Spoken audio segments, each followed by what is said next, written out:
This week, we're going to talk about small businesses and opportunities.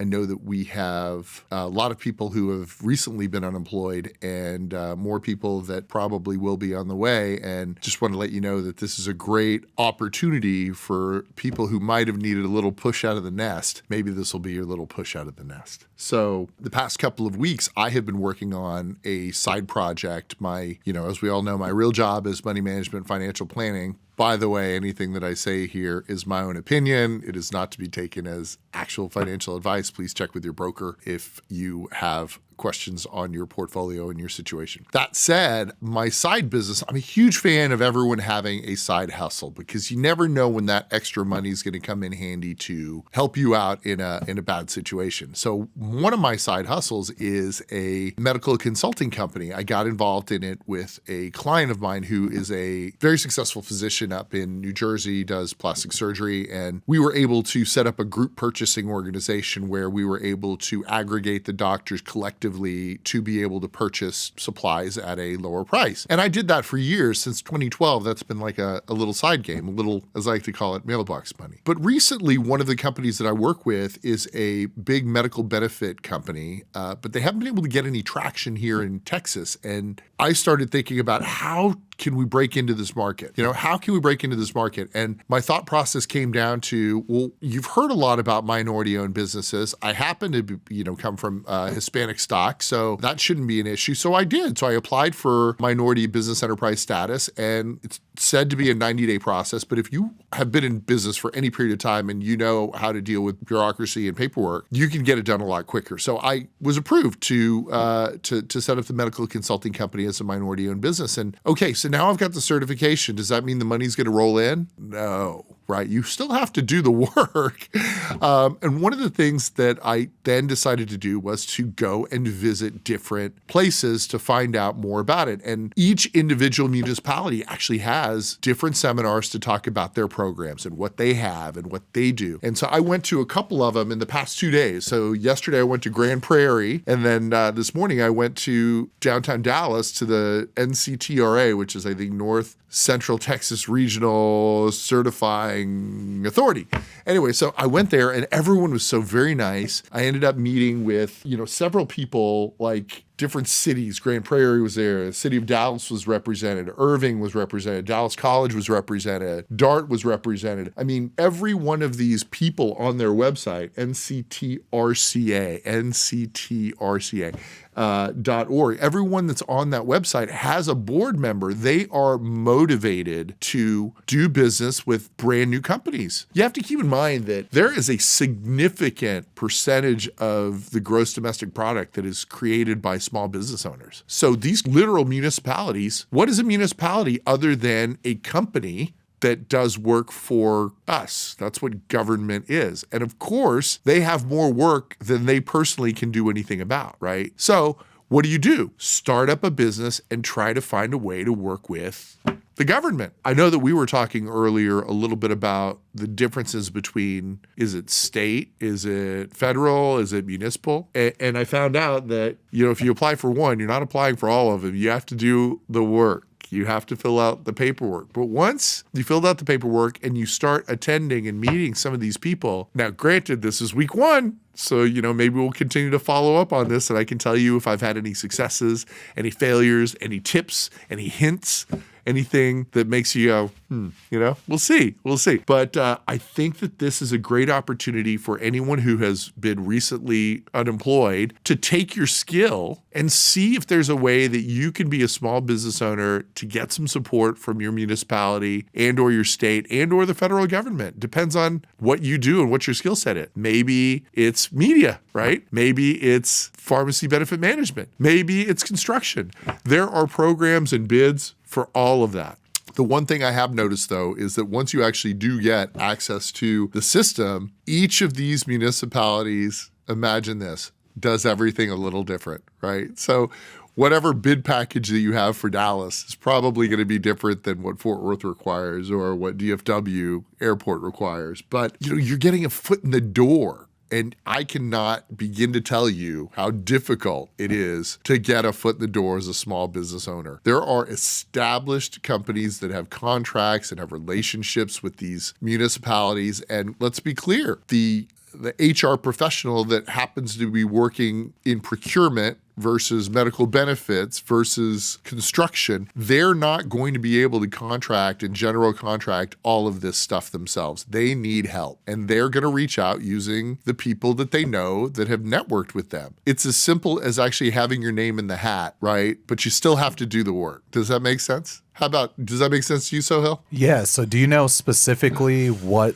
this assistance looks like, or, how much we're talking about? So new. So I am so new to it. I happen to have a leg up in that I have an established business that has been in continuous operation since 2012. Now, the revenues have not been substantial, but it's been cash flow positive every single year. So I have a credit history. That doesn't mean that if you're starting out brand new, that you're behind the eight ball. As a matter of fact, I found out today by talking to one of the entrepreneurs at the table, there was another guy sitting next to him that explained that because you're a brand new business, they're actually getting a leg up and they're not required to submit as much paperwork. So I was actually like, oh, I have to submit everything because, as a startup, wow, they would be really hard pressed to get even more incentive. Even more incentive. And Prosperity Bank was there. Goldman Sachs had a representation there. Frost Bank was there. So these are all well-known financial services companies in this area, at least, and even nationwide when it comes to a couple of them. And they were there to lend support and to get work and to work with these small business owners. They're not dumb. They know that if you start out with $1,000 and you build it up to $5 million a year,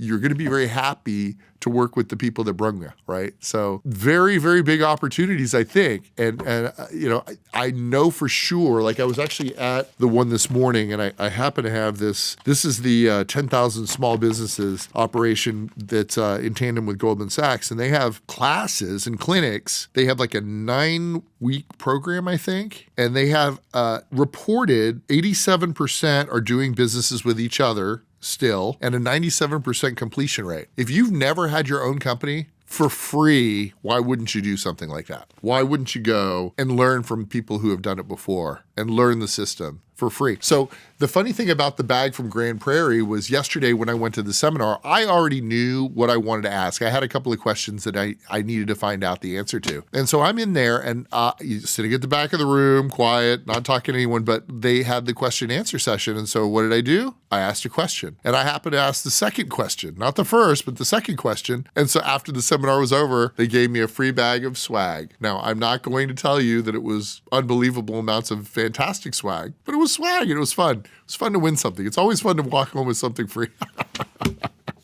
But Sohail, you need to check this out. You need to check this out. Honestly, like there was just so many people that were the gatekeepers, the literal gatekeepers. It's so hard to get on the phone with anybody in government that actually makes the decisions. And the key decision makers were at both of these meetings. I was blown away. So how many people were there total? So at the one last night, there weren't as many. I don't have a number. But we'll say 50. You have a chance to voice your questions? Oh, certainly. Yeah. They had rolling meetings. They had like 7 o'clock, 7:30, 6 o'clock, 6:30, 7:30 to just walk you through the process. And keep in mind, everybody that was there, even if they start on the paperwork, it's so tedious that they may not get through it, right? So you're looking at a law of attrition.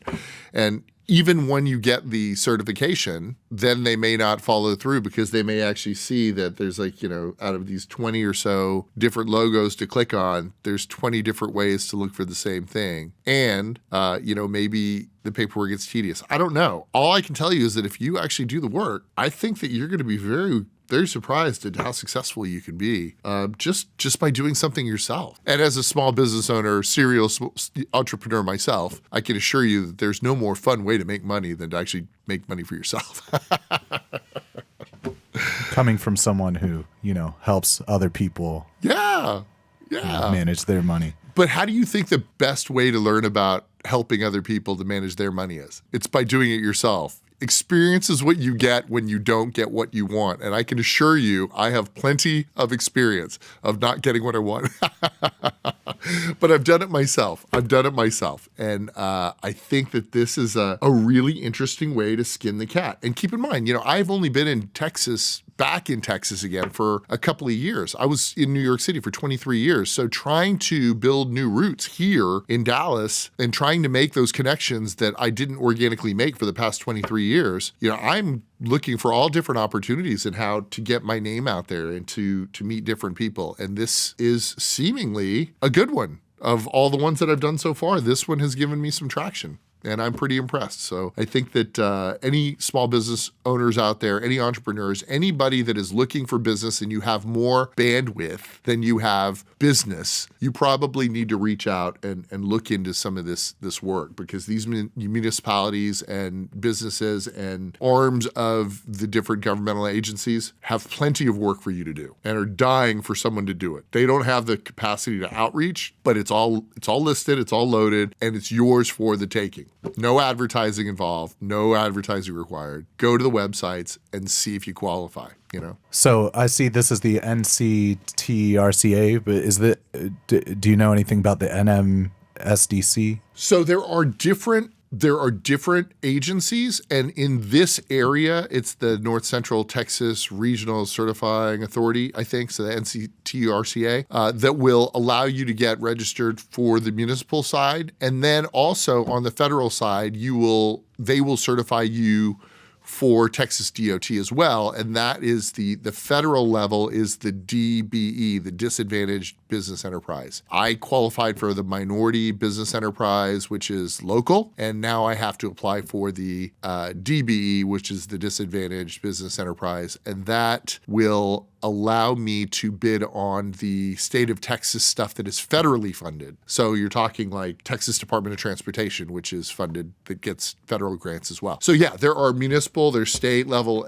which is I think it's a hub program on the state side for Texas, and then the SBE for the federal funding side. So there are 3 different ways to work, and it depends on just how much business and what kind of business you're doing, right? But all of this stuff can be learned at that NCTRCA. And again, that's for North Central Texas. There's one that's down in the San Antonio area as well. If you're not in those 2 areas, and they can do municipality stuff too. But ultimately, it's just the process itself and how I'm going through it is all I know right now is the NCTRCA. So there's multiple, not only federal, state, and local versions of the minority program, but there's also a disadvantaged business program also, right? So there's multiple, and then woman-owned businesses, and then there's there's a lot of different ways to skin that cat to be able to get on that list, to be able to try to bid for that business. And the best way to find out is really just to go onto their website and/or call. I was very worried that it was going to be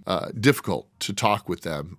When you talk to a municipality and try to get certified for anything, it's been my experience that people don't want to help you. This was so refreshing. It was not difficult to talk to them. It was, I would say, with the proper materials and all of your ducks in a row, it was actually a very painless experience. And so far, as you can tell, I can't talk highly enough about it yet. Now, we'll see if it actually translates into anything, but so far I'm happy. So basically what I did was I went on to that NCTRCA because that's where I am locally, physically located in Texas, and who my certifying agency would be. And they will handle all of my certifications through their office. So while they're not affiliated, they will handle the certification in this area for all of the different city, state, federal. Now, the bidding process, all of those, that is, I feel like the bids that are available online are the most usual and customary. So if you're looking for a lot of contracting work, a lot of electrical engineering, a lot of more working man stuff is on that website. And for anything a little more paperwork driven, administrative type stuff, I feel like you have to reach out to them directly and get a contact and let them know what you do. Of course. It's not as easy to look for those bids, but very interesting. Thanks for watching. If you like this content, you can find me on Money in the Bank with Frank on all of your favorite podcast platforms, on Facebook, on LinkedIn, on our YouTube channel. Look forward to bringing you more content like this in the future. Thanks.